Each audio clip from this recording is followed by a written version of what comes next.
വന്ന് ഇറങ്ങിയിട്ടുണ്ട്. കൂടെ ഇതൊരു വലിയ പണക്കാരന് വന്നിട്ടുണ്ട്. ആദ്യം ഞാൻ കരുതിയത് അവള് വളച്ചെടുത്ത് ഏതോ പുതിയ ആളാണെന്നാ. പക്ഷേ അവളുടെ ആ പിഴച്ച കൊച്ച് അവനെ അച്ഛാന്നാ വിളിച്ചത്. അതവളുടെ ഹസ്ബൻഡ് ആണെന്നാ തോന്നുന്നേ. എന്താ എന്താ പറഞ്ഞേ? ഹസ്ബൻഡോ? ടെൻഷൻ ആവാതെ സുധാകര, എല്ലാം നമ്മൾ പ്ലാൻ ചെയ്ത പോലെ തന്നെ നടക്കും. എങ്ങനെ? നിന്റെ മൂത്ത മകള് ഫോറിനിൽ നിന്ന് വരുമ്പോ എനിക്ക് കെട്ടിച്ചു തരാന്ന് പറഞ്ഞല്ലേ നീ എന്നെ ഇങ്ങോട്ട് വിളിച്ചു വരുത്തിയത്? ആ ഉറപ്പിന്റെ പുറത്തല്ലേ നീ പറഞ്ഞ എല്ലാ ഇൻവെസ്റ്റ്മെന്റും നിന്റെ പേരിൽ ചെയ്തത്? എന്നിട്ട് എന്നെ ചതിക്കാനാണോ പ്ലാൻ? നീ പേടിക്കണ്ട സുധാകര, നിനക്ക് ഞാനൊരു വാക്ക് തന്നിട്ടുണ്ടെങ്കിൽ അത് അങ്ങനെ തന്നെ നടക്കും. നീലിമ നിനക്കുള്ളത് തന്നെയാണ്. അവളുടെ മുത്തശ്ശിയെ കാണാൻ പോയതായിരിക്കും. മുത്തശ്ശിയുടെ അടുത്തേക്കോ? ഇനി ആ കിളവി നീലിമയുടെ രഹസ്യങ്ങളൊക്കെ തുറന്നു പറയൂ. അയ്യോ, പിന്നെ എന്തായിരിക്കും നമ്മുടെ ഗതി? അയ്യോ, നീ പേടിക്കണ്ട. ആ കിളവിയുടെ വായിന്ന് എന്തെങ്കിലും പുറത്തു വന്നാ നിന്റെ അച്ഛൻ ആരാണെന്ന് ശരിക്കും അവരറിയും. നീലിമയുടെ അമ്മയ്ക്ക് സംഭവിച്ചത് നീലിമയ്ക്ക് സംഭവിക്കാതിരിക്കാൻ വേണ്ടി ആ കിളവിയെല്ലാം രഹസ്യമായിട്ട് തന്നെ വെക്കും. മോനൊരു കാര്യം ചെയ്യും, അഞ്ജലിയുമായി അവിടെ ചെന്ന് വേറെന്തെങ്കിലും പറഞ്ഞ് അവളെ അവിടെ നിന്ന് എത്രയും പെട്ടെന്ന് കൂട്ടിക്കൊണ്ടുവരണം. അല്പനേരം കഴിഞ്ഞപ്പോൾ അശ്വിൻ പറഞ്ഞു, അമ്മ, എനിക്ക് നല്ല തല കറങ്ങുന്നത് പോലെയുണ്ട്. ഈ വൈൻ കുടിച്ചിട്ടാണെന്നാ തോന്നുന്നത്. അവൻ പറഞ്ഞത് കേട്ട് നീലിമയ്ക്ക് ചിരി വന്നു. വൈൻ കുടിക്കാതെ തന്നെ ഇവൻ കുടിച്ച പോലെയാണല്ലോ സംസാരിക്കുന്നത്. വല്ലാത്ത സാധനം തന്നെ ഇത്. നീലിമ ചിരിയോടെ ആലോചിച്ചു. എന്നിട്ട് അവൾ അശ്വിനെ നോക്കി പറഞ്ഞു, നീ പോയി കിടന്നു അശ്വു. നീലിമ പറഞ്ഞത് കേട്ട് അശ്വിൻ എഴുന്നേറ്റ് അവന്റെ മുറിയിലേക്ക് നടന്നു. അപ്പോൾ മല്ലിക പറഞ്ഞു, ഞാനെന്നാ പോയി മോനെ ഉറക്കിയിട്ട് വരാം മോളെ, നിങ്ങൾ കഴിക്ക്. മല്ലിക അതും പറഞ്ഞ് അശ്വിനൊപ്പം നടന്നുപോയി. സിദ്ധാർത്ഥും നീലിമയും ഹാളിൽ തനിച്ചായി. അവൻ ഫുഡ് കഴിച്ചുകൊണ്ട് ഓരോ ഗ്ലാസ് വൈനും കുടിക്കുന്നുണ്ടായിരുന്നു. നീലിമ വൈനെടുത്ത് കുടിക്കാൻ മടിക്കുന്നത് കണ്ട് സിദ്ധാർത്ഥ് അവളോട് പറഞ്ഞു, ഈ വൈൻ അടിപൊളിയാണ്, കുടിച്ചോ, പ്രശ്നമൊന്നും ഉണ്ടാവില്ല. സിദ്ധാർത്ഥ് പറഞ്ഞിട്ടും അവൾ കുടിക്കാൻ തയ്യാറായില്ല. സിദ്ധാർത്ഥ് വീണ്ടും വീണ്ടും നിർബന്ധിച്ചപ്പോൾ അവന് ദേഷ്യം വരണ്ട എന്ന് കരുതി നീലിമ ഒരു ഗ്ലാസ് എടുത്ത് കുടിച്ചു. അപ്പോൾ അവൾക്ക് വല്ലാത്ത ആശ്വാസം തോന്നി. വൈൻ കുടിച്ചത് കാരണം തന്റെ വിഷമങ്ങൾ കുറയുന്നുണ്ടെന്ന് മനസ്സിലായ നീലിമ ഉടനെ വീണ്ടും വീണ്ടും വൈൻ ഗ്ലാസ്സിലൊഴിച്ച് കുടിക്കാൻ ആരംഭിച്ചു. സിദ്ധാർത്ഥിന് അത് കണ്ട് അത്ഭുതം തോന്നി. അവൻ നിർബന്ധിച്ചതുകൊണ്ട് നീലിമ ഒരു ഗ്ലാസ് വൈനെ കുടിക്കുകയുള്ളൂ എന്നാണ് അവൻ കരുതിയത്. പക്ഷെ നീലിമ ഇപ്പോൾ നിയന്ത്രണം വിട്ട് ഒരു ബോട്ടിൽ മുഴുവനും ഏകദേശം കുടിച്ചു തീർത്തിരുന്നു. ഇങ്ങനൊക്കെ കാണിക്കണമെങ്കിൽ നീലിമയുടെ മനസ്സ് അത്രത്തോളം വേദനിച്ചിട്ടുണ്ട്. എന്തായിരിക്കും അവൾക്ക് സംഭവിച്ചതെന്നറിയാൻ സിദ്ധാർത്ഥിന് ആഗ്രഹം തോന്നി. അവൻ നിയന്ത്രണം വിട്ട് വൈൻ കുടിച്ചുകൊണ്ടിരിക്കുകയായിരുന്ന നീലിമയെ നോക്കി ചോദിച്ചു, നിനക്കെന്താ പറ്റേ? എങ്ങനെ കുടിക്കുന്നത്? സിദ്ധാർത്ഥ് ചോദിച്ചത് കേട്ട് മറുപടി പറയാതെ നീലിമ അവനെ നോക്കി. അപ്പോഴേക്കും അവളുടെ ബോധമെല്ലാം നശിച്ചു കഴിഞ്ഞിരുന്നു. എനിക്ക് എന്തു പറ്റാനാ? വൈൻ കുടിക്കുന്നത് ഇത്ര വലിയ തെറ്റാണോ? എന്നെ നിർബന്ധിച്ചത് നിങ്ങളല്ലേ? നീലിമ കുഴഞ്ഞ ശബ്ദത്തിൽ ചോദിച്ചു. അത് കേട്ട് സിദ്ധാർത്ഥ് അവളെ നോക്കി.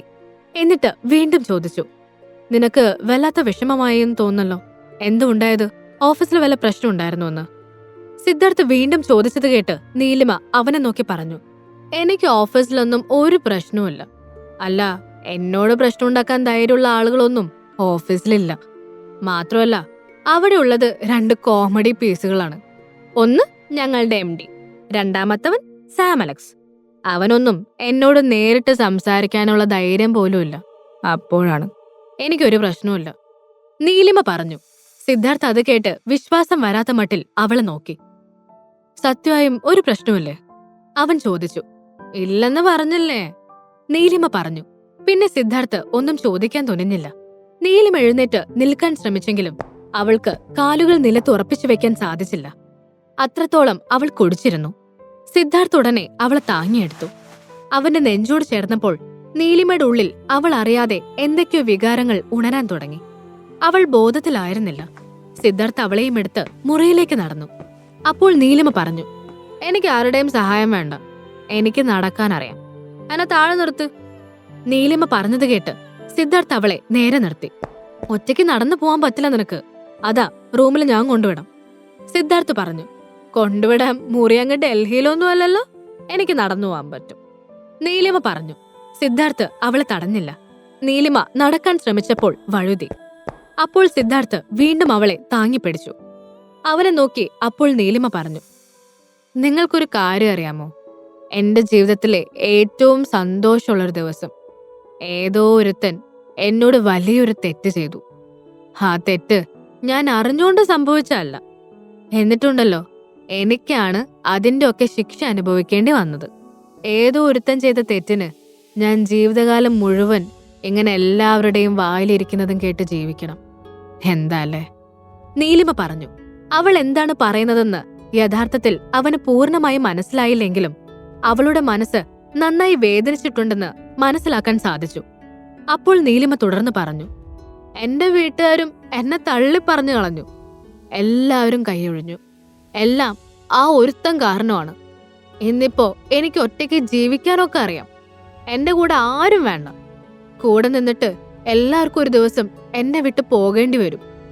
അപ്പോൾ എനിക്ക് അത് സഹിക്കാൻ പറ്റില്ല. ഇപ്പൊ തന്നെ എനിക്ക് സഹിക്കാൻ പറ്റുന്നില്ല. നിങ്ങളെ വിട്ട് എനിക്ക് പോകാൻ പറ്റില്ല. എനിക്ക് നിങ്ങളെ അത്ര ഇഷ്ടമാണ്. നീലിമ പറഞ്ഞു. അവളത് സ്വബോധത്തിലല്ല പറയുന്നത് എന്നതുകൊണ്ട് തന്നെ സിദ്ധാർത്ഥ് കാര്യമായി എടുത്തില്ല. അവൻ അവളോട് പറഞ്ഞു, നീ ഒരുപാട് കുടിച്ചിട്ടുണ്ട്, മുറിയിൽ പോയി കിടക്കാം. അവൻ പറഞ്ഞത് കേട്ട് നീലിമ അവൻ അതിശയത്തോടെ നോക്കി ചോദിച്ചു, എന്റെ കൂടെ നിങ്ങൾ വന്ന് കിടക്കുവോ? ഇന്ന് നമുക്ക് ഒരുമിച്ച് കിടക്കാം. അവൾ പറഞ്ഞത് കേട്ട് സിദ്ധാർത്ഥ് അമ്പരന്ന് അവളെ നോക്കി. അപ്പോൾ നീലിമ തുടർന്നു, കണ്ടോ, എന്റെ കൂടെ വരാനും നിൽക്കാനോ ഒന്നും ആർക്കും പറ്റില്ല. നിങ്ങൾ എന്നെ വിട്ട് ഒരിക്കലും പോവും. നീലിമ ബോധമില്ലാതെ പറഞ്ഞു. സിദ്ധാർത്ഥ് അപ്പോൾ അവളെയും കൊണ്ട് മുറിയിലേക്ക് കയറി. നീലിമ ആകെ ക്ഷീണിച്ചിരുന്നു. അവൾക്ക് ഉറക്കം വരുന്നുണ്ടായിരുന്നു. അത് ശ്രദ്ധിച്ച സിദ്ധാർത്ഥ് പറഞ്ഞു, നീ കിടന്നോ, ഞാനിവിടെ അരികിലിരിക്കാം. അവൻ പറഞ്ഞത് കേട്ട് നീലിമ കുഴഞ്ഞ ശബ്ദത്തിൽ വീണ്ടും അവനോട് പറഞ്ഞു, ഞാൻ പറഞ്ഞില്ലേ, എന്റെ കൂടെ ആരും വേണ്ട. ഇതൊക്കെ വലിയ ബുദ്ധിമുട്ടാണ്. എനിക്ക് നിങ്ങളെ വിട്ടുപോകേണ്ടി വന്നാ എനിക്കത് സഹിക്കില്ല. അവൾ അത്രയൊക്കെ പറഞ്ഞിട്ടും അവന് കാര്യമായി ഒന്നും മനസ്സിലായില്ല. കുടിച്ചതിന്റെ ബോധക്കേടിലാണ് അവൾ സംസാരിക്കുന്നതെന്ന് സിദ്ധാർത്ഥ് കരുതി. അവൻ വീണ്ടും പറഞ്ഞു, നീ ഉറങ്ങിക്കോ, ഞാൻ മുറിയിലേക്ക് പോകുക. സിദ്ധാർത്ഥ് അങ്ങനെ പറഞ്ഞപ്പോൾ നീലിം എഴുന്നേറ്റ് നിന്നുകൊണ്ട് അവനോട് പറഞ്ഞു, പിന്നെ നീ പറയുമ്പോൾ ഉറങ്ങാൻ പോകുമല്ലോ. ഞാൻ ഉറങ്ങുന്നില്ല. ഡാ, നീ എന്നെ എന്ത് ചെയ്യും? നീലിമ ചോദിച്ചു. അവൾ ഡാ എന്ന് ആദ്യമായാണ് അവനെ വിളിക്കുന്നത്. അതിന്റെ ആശ്ചര്യത്തിലായിരുന്നു സിദ്ധാർത്ഥ്. കാരണം നീലിമ എത്രമാത്രം ബോധമില്ലെങ്കിലും അവനോട് വളരെ മാന്യമായി മാത്രമാണ് ഇതുവരെ പെരുമാറിയിട്ടുള്ളത്. ഇന്നിപ്പോൾ അങ്ങനെയല്ല. ഷെടാ, ഇവൾ എന്തെങ്ങനെ പെരുമാറുന്നത്? ചില നേരം കുടിച്ചാൽ അവൾ ഭയങ്കര പാവാണല്ലോ. ഇന്ന് കുടിച്ചപ്പോ മാത്രം ഭയങ്കരയായിട്ടുണ്ട്. എന്തിവൾക്ക് പറ്റിയത്? സിദ്ധാർത്ഥ് ആലോചിച്ചു. അവൻ ഉടനെ അവളോട് ചോദിച്ചു, എന്തോന്ന് ഡായോ? നീ എന്താ എന്നെ വിളിച്ചത്? സിദ്ധാർത്ഥ് ചോദിച്ചത് കേട്ട് നീലിമ അവനെ നോക്കി. അതെ, നിന്നെ തന്നെയാടാ. നീ എന്താ വലിയ കൊമ്പത്തെ രാജാവാണെന്നാണോ വിചാരം?